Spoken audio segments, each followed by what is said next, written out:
Hey, and welcome back to That Guy Show. It's your host, Joe on the radio, and I'm here to talk about our last episode. We talked about men's health and all that, so I think we should carry it on here. Same topic, not men's health. No, we're going to derail ourselves. We're going to talk about the balls. That's right, the balls of every man's everyday life. We're talking about the meatballs. Stay tuned.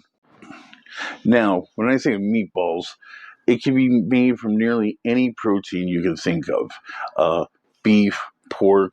I think of the traditional meatball, and I think of the ground beef. But pork, there's other proteins you could use to make meatballs.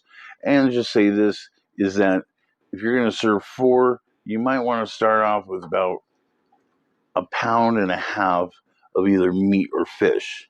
But let's go in details on what this could be. All right. Okay, so the traditional meatball is made with ground beef or veal, and Chuck has the ideal meat to fat ratio, but let's experiment a little, shall we? That's right. What if we tried other types of meat, like brisket, sirloin, or even short rib?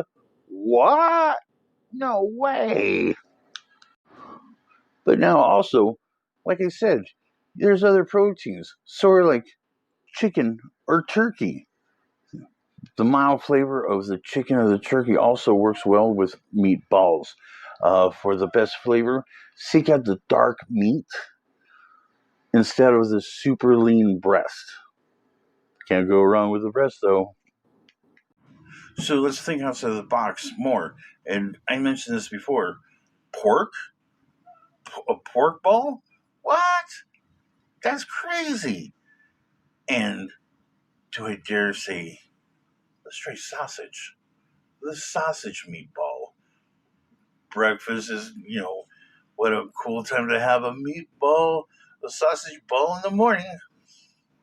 With this, you're going to use ground pork or remove the sausage from the casing.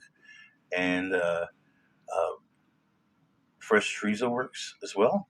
Maybe have a Mexican style meatball. What? Also, let's also talk about the last but not forgotten one, the fish one, the fish balls. That's right, salmon or tuna make an excellent choice of fish that you can use as meatballs. I guess it'd be called fish balls. I don't know. Anyway, remove the skin and the bones and pulsate in a food processor until it's the flesh is reduced to a small pebble-like pieces. Breadcrumbs, eggs are usually the best things you can use as a binder. So you keep that in mind. You want to do like maybe a 3/4 of a cup of unseasoned dried breadcrumbs or two large eggs. It's your choice. So now we have the step number three. We have the proteins one, we have the binders two, now three. We're going to talk about the mixture. That's right. Experiment. Get wild. Get crazy. Because you can add so much to these tender morsels that would make everything great. Let's say you think about putting in some fresh chopped herbs and spices. You might want to also check out Parmesan and Romano cheese. Uh, for that citrus taste, you can add a little citrus zest to it. You might also want to check out some jalapenos, dice them up, put them in there, a little bit of cheese with those. Uh, you want to do some fresh ginger. What? Ginger? I never thought of that one. But then also you could do, I want to say minced garlic or onions. Do about maybe a half a cup of onions. Uh, Tablespoon of the garlic, a tablespoon of maybe the minced ginger, 2 tablespoons of the minced jalapenos, 1 tablespoon of the zest, half a cup of the Parmesan cheese, and let's say half a cup of the herbs, freshly chopped herbs. Or you're gonna go do the herbs. Do a teaspoon of the dry stuff. All right. Now, from here, what you're going to do is you're going to combine all your ingredients together and make 1-inch diameter balls, and arrange them on a baking tray. Bake them at 450 degrees until they're brown and caramelized for about 12 minutes. Okay, so cooking the meatball, that was step 4. Now, step 5. We're going to pair these bad boys with something saucy. What kind of sauce are we going to use? You could try a mango chutney. You can do a marinara type of sauce. You can always do the tried and traditional mushroom brown gravy. Oh my. Now, I know you're probably saying, I've got everything together. Sauces, meats, mixtures. What do I do next? And that's easy, because we're going to answer it like this.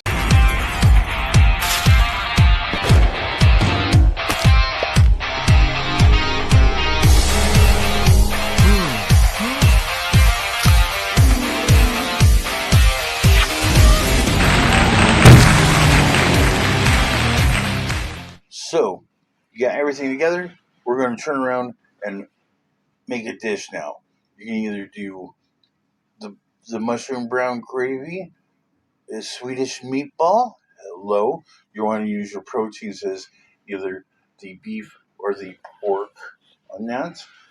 Put a little bit of onions. Oh, sounds so good. Now, here's one of my favorites. It's going to be the Asian pork meatball with the mango chutney. Get me hungry already. You're going to use pork as your protein. You can also use them. Use the seasonings as onion, garlic, ginger, and maybe some cilantro with that. The sauce, well, if it's a Asian pork meatball with mango chutney, the sauce is going to be mango chutney. Let's go to another one. How about the classic meatball you're going to use with marinara sauce? That's right, Parmesan and a little parsley marinara sauce. Sounds good. There's no fuss in this one. And let's also end this with, if you want something healthy and good, and also it won't put anything on your side, in your stomach, or put something in your stomach and not your sides. I'm going to talk about the spicy lamb meatball with tomato sauce, maybe with olive and feta. You want to get a rockin', this is where it's at. That's right. You're going to use lamb as your protein on this one. We didn't speak about lamb before, but it's also a protein we could use. Also, you might want to put in this as seasonings, onion, garlic, maybe a half a teaspoon of ground cumin, 1/4 of a teaspoon of ground cinnamon, and a 1/4 of cayenne pepper, and maybe a little mint. Everybody poops. Sure things number more than 2. Death and taxes and everybody poops. I'll definitely come over. Death and taxes and everybody poops. Death and taxes and everybody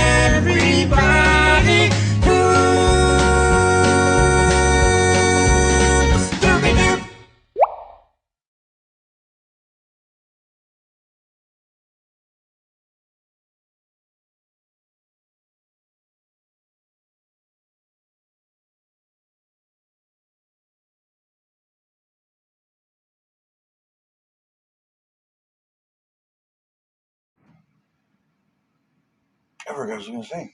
No, I don't. I do remember. I was going to say this. I hope you learned something about the many differences of balls, meatballs, that is. I don't know, maybe we should call them protein balls? No, that sounds dirty. So, let's continue talking about stuff found in the kitchen. We'll go through later on the utensils, pans, and stuff that you should have.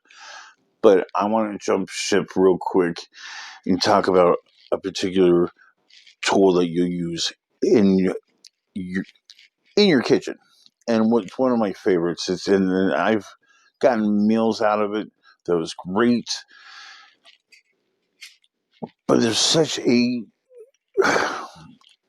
folklore behind this and all that. I'm talking about the cast iron pans that everything gets hot, even the handle gets hot. You know, but it comes out with some great meals. But as long as you have seasoned it well, you should have no problems. And I'll go from everywhere from seasoning it to cleaning it.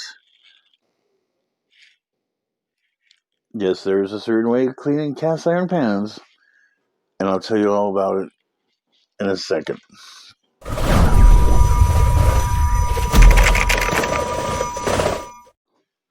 But before we continue, make sure you hit that subscribe button for when more shows get shown out, or a bell icon to get notified when shows are coming about. And comment. Go ahead. Give me a comment. Or go to my Facebook page, Joe on the Radio, and let me know what you think.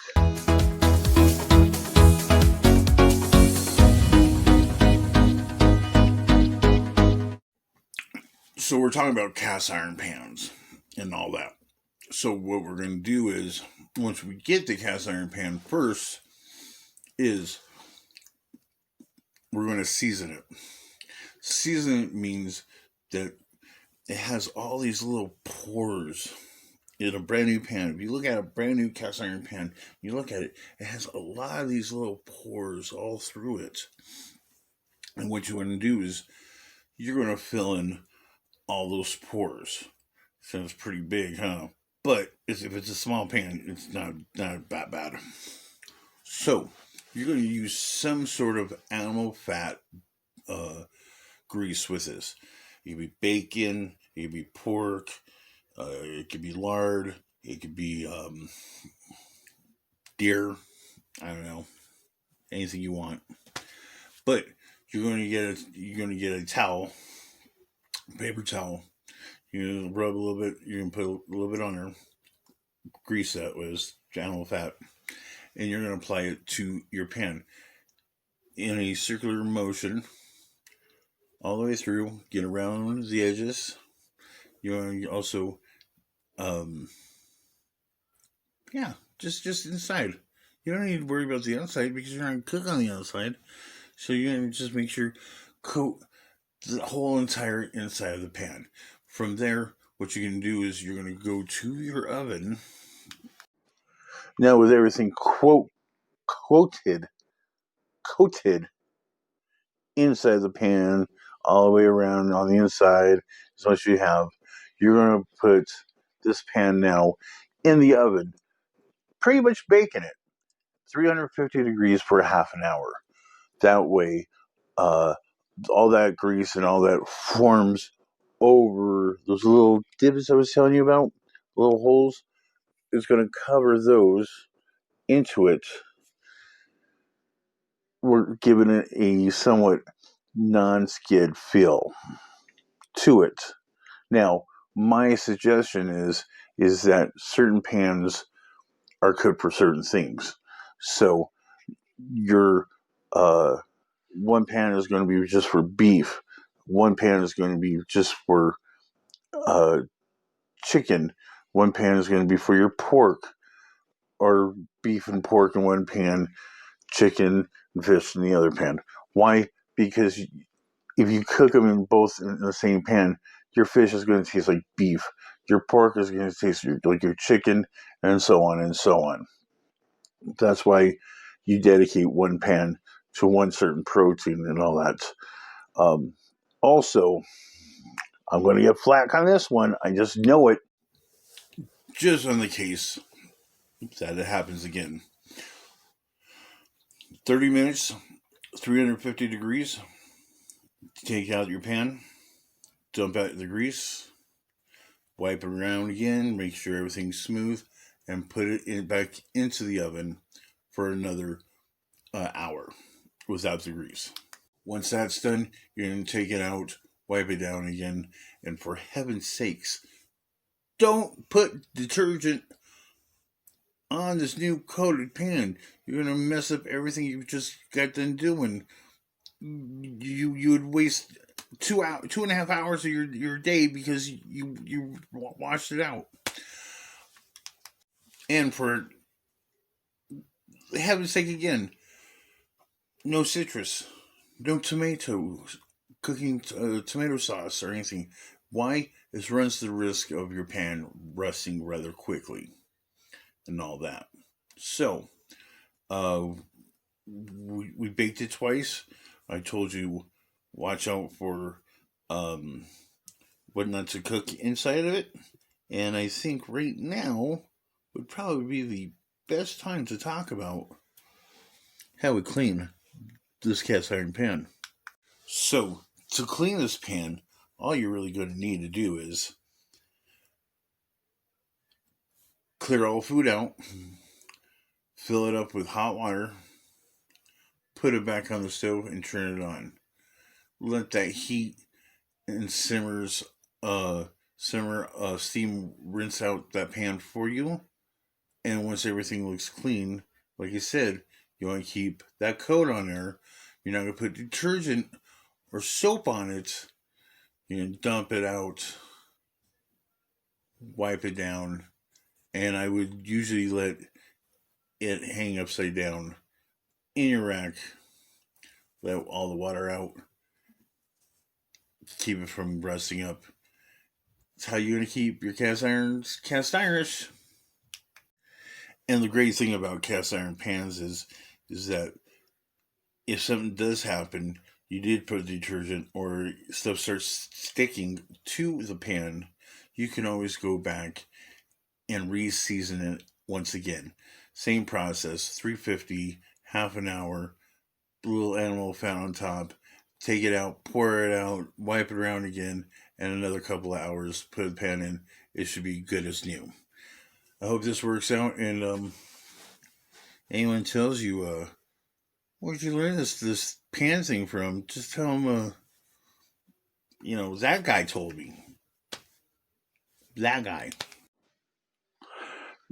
So we come to the end of this show, and we're going to end this with this segment on talking about the kitchen and all that. I was talking about picking produce. Okay, sometimes the prettiest isn't the best, and sometimes the awkward might hold a certain depth of character, maybe a little more sweetness to it. We're still talking about fruit, of course, but a lot of grocery stores are banking on the non-ripeness before it gets to the store, then it becomes ripe and all that. I would watch out for that. Certain things you can do. Something that I keep in mind is I'd rather have the farmer's daughter, a little voluptuous, a little bit sweeter, than the plastic porn star. And let me explain why. Okay? So, what you're going to do is, like for the prime fruits and vegetables, you're often irregularly shaped and have some blemishes to it. Touch-wise, heavy, sturdy fruits and vegetables with a taunt of a skin are usually the freshest. You smell them. When you smell them, many fruits can be a sniff for ripeness. And also, you want to shop for seasonal items. You don't shop for seasonal items. What? So your seasonal items for winter, since we're still in winter in the States here, would be the acorn squash, would be cabbage, would be the citrus fruits. Again, not in your cast iron pan. Collard greens, fennel. Fennel. Yeah. It's not your dad's food anymore. Also kale to round out the bunch right there. What I would get for uh, the winter time. Mostly they're seasonal and all that. Make great soups, stuff like that. Check that out. So that's my show and all that. So get used to the kitchen for a couple more episodes. We'll spot around and all that. Maybe we'll jump out for a while and do something crazy. But this is everything that every guy should know, have knowledge of, or kind of come from second nature. Have any questions, comments, or concerns, please address them to that guy show, Joe on the Radio on Facebook, or you can comment down below. Comment, subscribe, tickle that bell icon for notifications. Other than that, I will see you later. Good night. Yeah, that guy said it. Good night. What do you want me to do? Pat your butt too?